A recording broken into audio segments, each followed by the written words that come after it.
Dear student, I am Dr. Harold Thomas, Professor in Applied Geology, Dr. Hari Singh Gaur Vishwavidyalaya Sagar.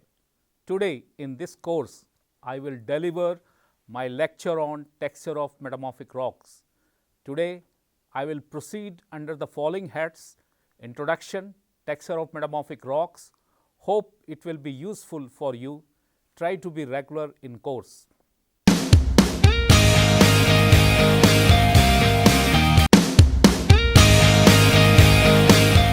Metamorphic rocks preserve in their minerals a long history of the metamorphic process that affected them, while the mineral assemblages preserve information about pressure, temperature and fluid composition. Their textures, mutual grain relationship give information about stress, strain, temperature, history of the rocks. Many textures in metamorphic rocks result from growth of new minerals or recrystallization of pre-existing minerals of parent rocks that was subjected to deformation, stress at increase of temperature.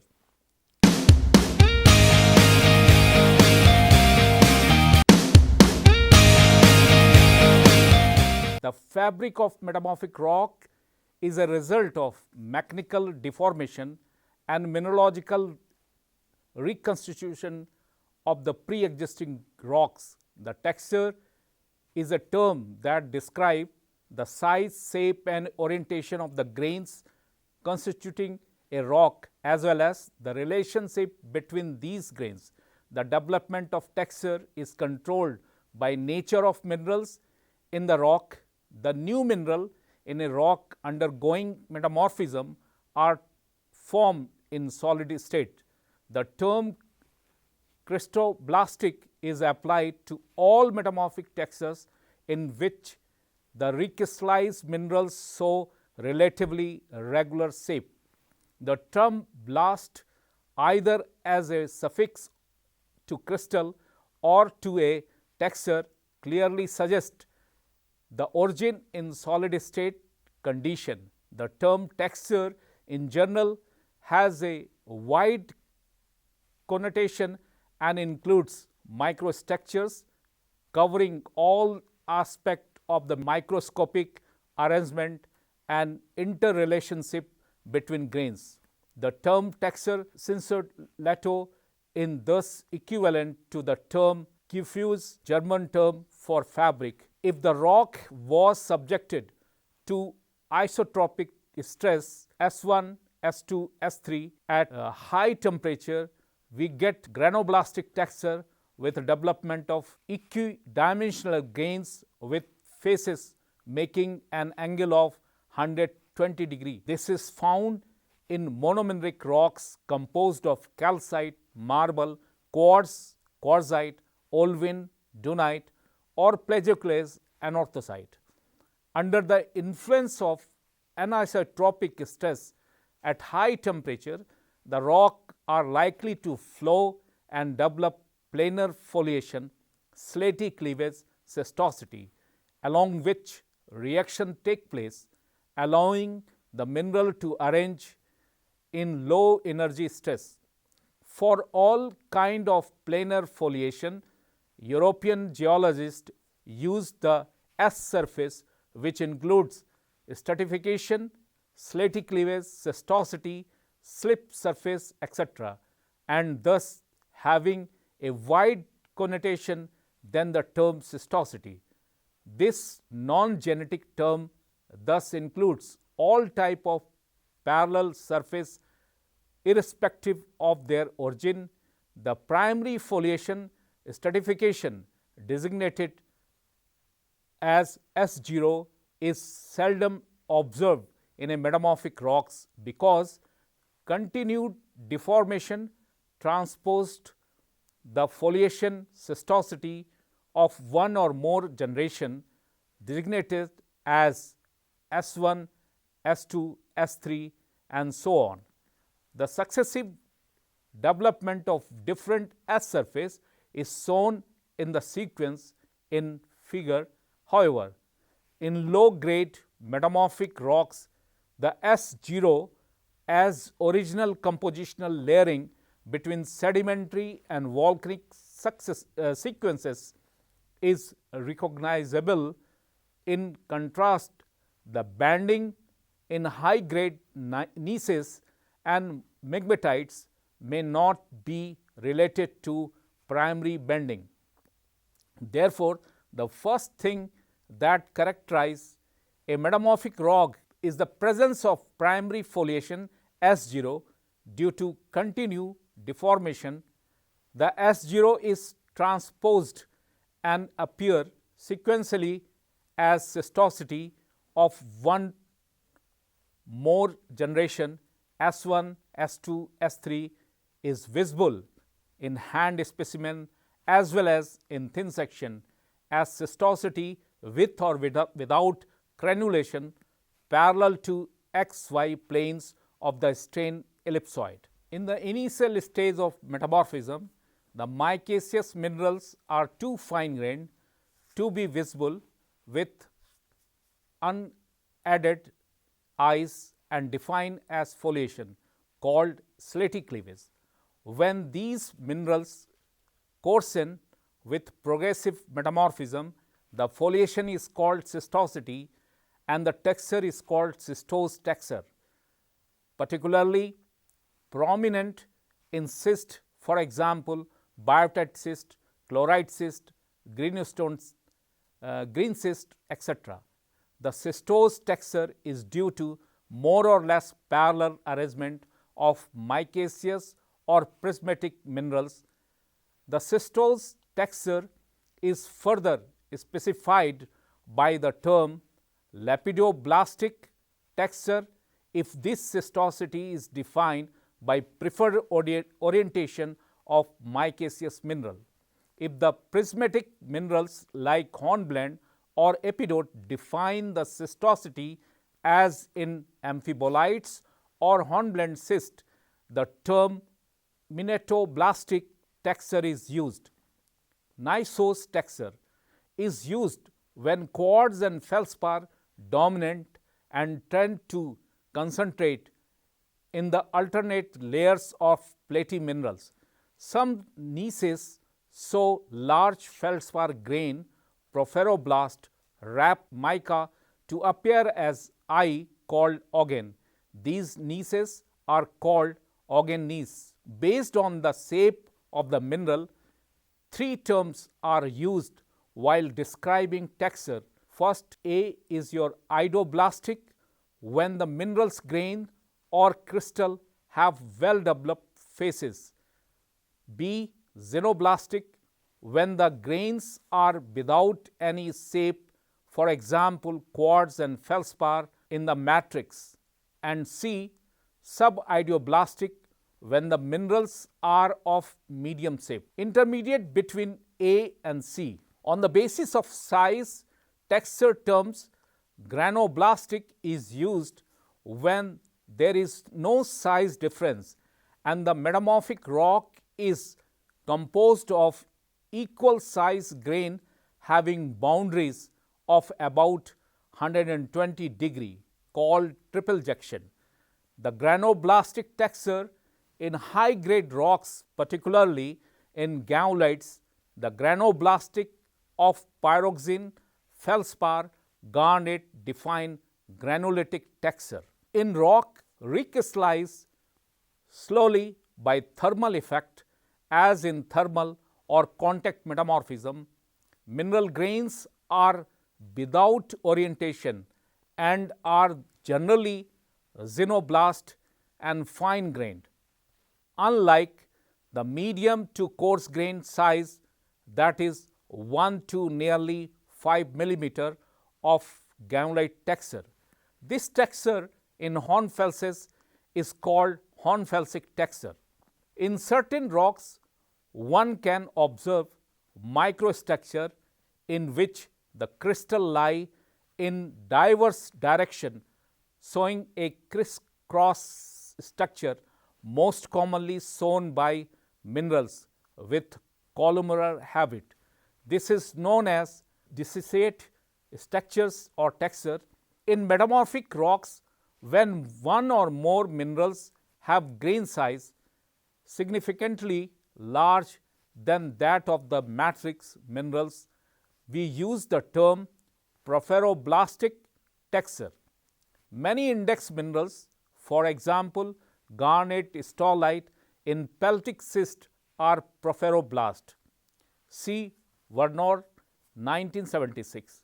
Recrystallization favors the growth of large grains at the expense of smaller one because grain have high surface area of their volume.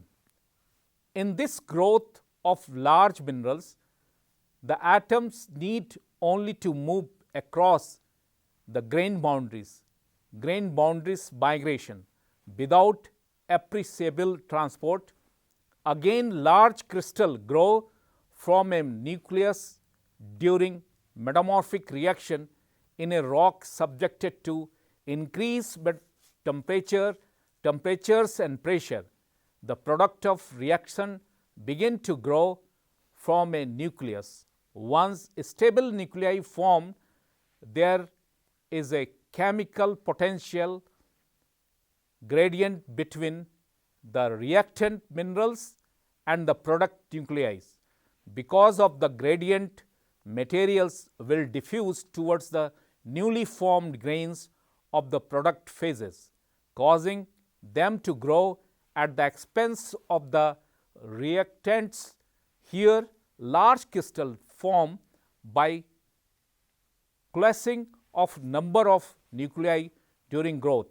The rate of which nucleation and growth proceed depend on different factors: diffusion rates, concentration, gradient, etc. The porphyroblasts are further specified by the term poikiloblastic texture when these contain numerous inclusions either as remains of the reactant phases or a part of matrix mineral. These inclusions persist earlier and they yield evidence of an early metamorphic history of the rock. Care must be taken, however, to distinguish these from late inclusion appear in the porphyroblast by cutting effect or by hydrothermal alteration of enclosed mineral. Quartz and ilmenite are common inclusion in garnet porphyroblast, while graphite inclusion in andalusite often show cross-shaped inclusion with or without recognizable orientation. In the last few years, metamorphic petrologists have realized the significance of shear stress or ductile shearing in the development of texture and microstructure in the regional metamorphic rocks. The rock formed by shearing could be foliated to be called myelonites and phylonites, or non-foliated to be termed cataclysst and fault breccia.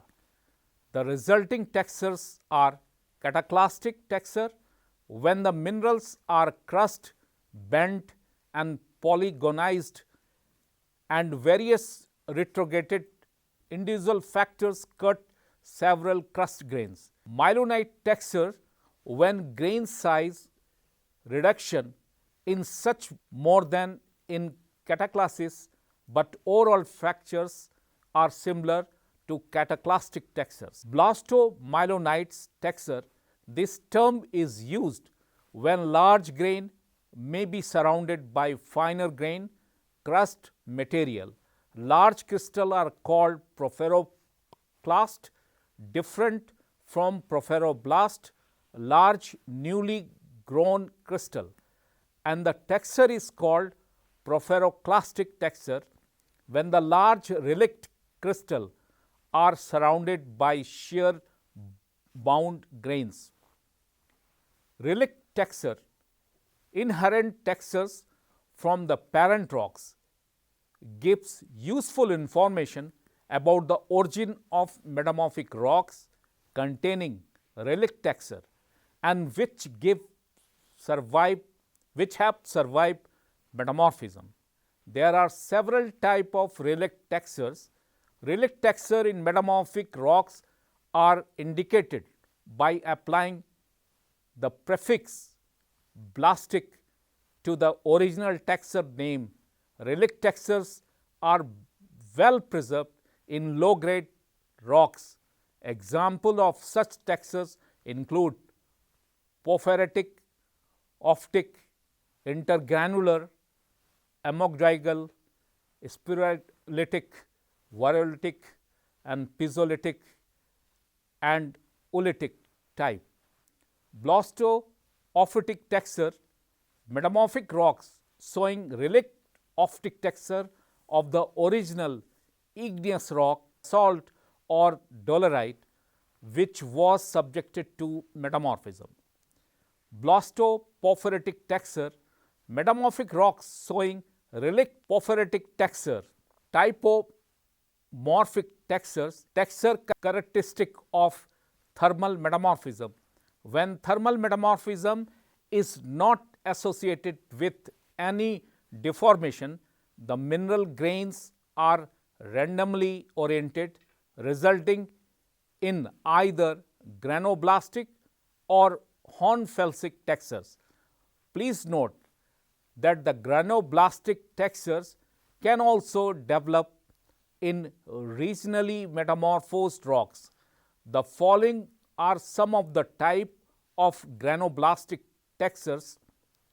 When thermal metamorphism is not associated with any deformation, the mineral grains are randomly oriented, resulting in either granoblastic or hornfelsig texture. Please note that granoblastic texture can also develop in regionally metamorphosed rock. The following are some of the type of granoblastic textures. Granoblastic polygonal, where the equidimensional grains may have well developed crystal faces, resulting in straight grain boundaries, and where triple junction are common. Granoblastic interlobate, where the grain boundaries are somewhat irregular. Granoblastic amoeboid, where all the grains have irregular outlines and all minerals are anhedral.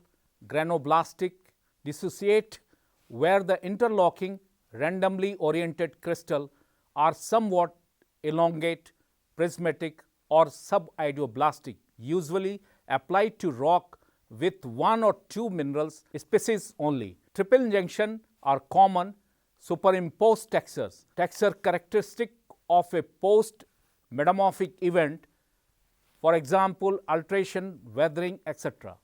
Other smaller groups are reaction textures, polydeformational textures, etc. May also be typomorphic or replacement, but are grouped separately because they have some genetic connotation. The snowball similar to rotational texture, but where the inclusion define a spiral shaped trails which may have developed from the rolling over of the poikiloblast. Hellenistic, where the poikilotic overgrow the pre-existing foliation. This texture therefore indicates post-tectonic crystallization of the poikiloblast. Secondary textures, these are also seen in metamorphic rocks. Amongst them, the following textures are important. A. Symplectic intergrowth, when two or more phases show intergrowth in an irregular and complex manner. The texture is termed symplectite intergrowth or simply symplectite. Most symplectites are associated with high grade metamorphic rocks, especially in gamma-lites, where intimate intergrowth of minerals pair. Sometimes triminerals intergrowths are common. Symplectites are considered the direct result of decompression during uplift, during which high grade gamma-lites assemblies become unstable. Commonly encountered symplectites are cordite plus quartz or cordite plus quartz plus hyperthene as breakdown of garnet. OPX plus plagioclase symplectites after CPX plus garnet plus quartz. OPX plus spinel symplectites after olivine plus plagioclase. A common symplectites in amphibolites rocks show small hornblende crystal intergrown with plagioclase at the border of large clinopyroxene and or garnet. Symplectites generally occur at boundaries between reacting minerals and are often referred to as caliphatic rims. The caliphatic rims or corona are reaction rim in which mineral's core is more or less completely surrounded uplift in which assemblies did not reach equilibrium. Myrmekite is also a special type of symplectite in which quartz and plagioclase are intergrown. Perthite texture, unmixing of alkali feldspar during cooling from high temperature to give rise to a X solution intergrowth of plagioclase, albite and potash feldspar.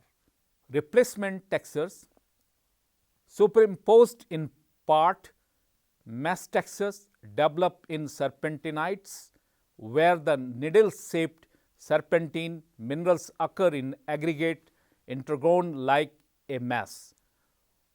Hourglass texture also in serpentinized where the serpentine minerals replace the granular olivine crystal, giving rise to hourglass like appearance. Basitite texture, a third texture that occur in serpentinized where OPX crystal were completely replaced by aggregates of serpentine minerals, retaining the prismatic shape of the original orthopyroxene. Pseudomorphic replacement textures are single crystal, multicrystal and multiphases, multicrystal reaction textures. Epitaxial overgrowth. Epitaxial overgrowth is characterized by optical continuity between the inner and its overgrowth. Both the mineral and the overgrowth must belong to the same structural group and may possibly be the same mineral. This type of overgrowth is controlled fully by the matrix mineral.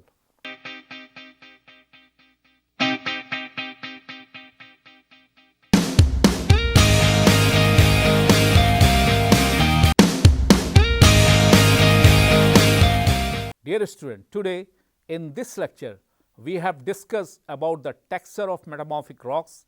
In this topic, I have covered following heads: introduction, texture of metamorphic rocks, for example, symplectic intergrowth, relic texture, myelonetic texture, and cataclastic texture, etc. For further studies, please read the textbooks, references, and links given in the text. Thank you very much.